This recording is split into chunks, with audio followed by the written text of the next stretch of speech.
আসানসোল বাজারে পুর ও নগর উন্নয়ন মন্ত্রী অগ্নিমিত্রা পাল যেখানে সেখানে দাঁড়িয়ে থাকা গাড়ির চাকায় কাঁটা লাগানোর নির্দেশ, ফুটপাত দখল করে যে সমস্ত দোকান সামনের অংশ সরিয়ে ফেলার নির্দেশ।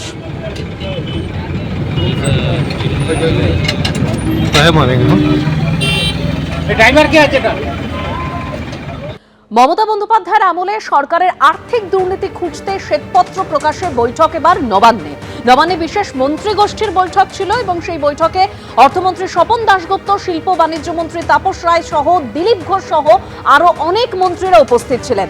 এই বৈঠক সূত্রে আর কি তথ্য পাওয়া যাচ্ছে আমরা জানবো। আমাদের প্রতিনিধি শিবাশিস মৌলিক রয়েছেন টেলিফোন লাইনে। শিবাশিস, দেবস্মিতা, এর আগে আমরা জানি যে পালা বদলের পর শুভেন্দু অধিকারীর নেতৃত্বে যখন পশ্চিমবঙ্গের সরকার গঠন হয় তখনই তিনি জানিয়েছিলেন গত 15 বছরের একাধিক দুর্নীতি তারা সামনে আনবেন এবং সেই সময় সরকারের দুর্নীতির বিষয়ে শ্বেতপত্র প্রকাশ করা হবে। এই জন্য মন্ত্রী গোষ্ঠী তৈরি করা হয়েছিল। মন্ত্রী গোষ্ঠী বৈঠক করে শ্বেতপত্র প্রকাশের প্রস্তুতি শুরু করার কথা ছিল। সেই মন্ত্রী গোষ্ঠীর প্রথম বৈঠক আজ নবান্নে হয় এবং সেখানে অংশ নেন অর্থমন্ত্রী স্বপন দাশগুপ্ত, পঞ্চায়েত মন্ত্রী দিলীপ ঘোষ,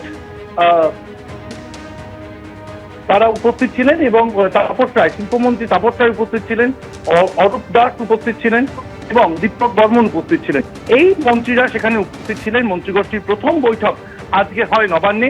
আগামী 29শে জুলাই ফের একবার বৈঠকে বসবে এই মন্ত্রীগোষ্ঠী এবং শ্বেতপত্র প্রকাশের ক্ষেত্রে কিন্তু এক ধাপ এগোলো পশ্চিমবঙ্গের সরকার।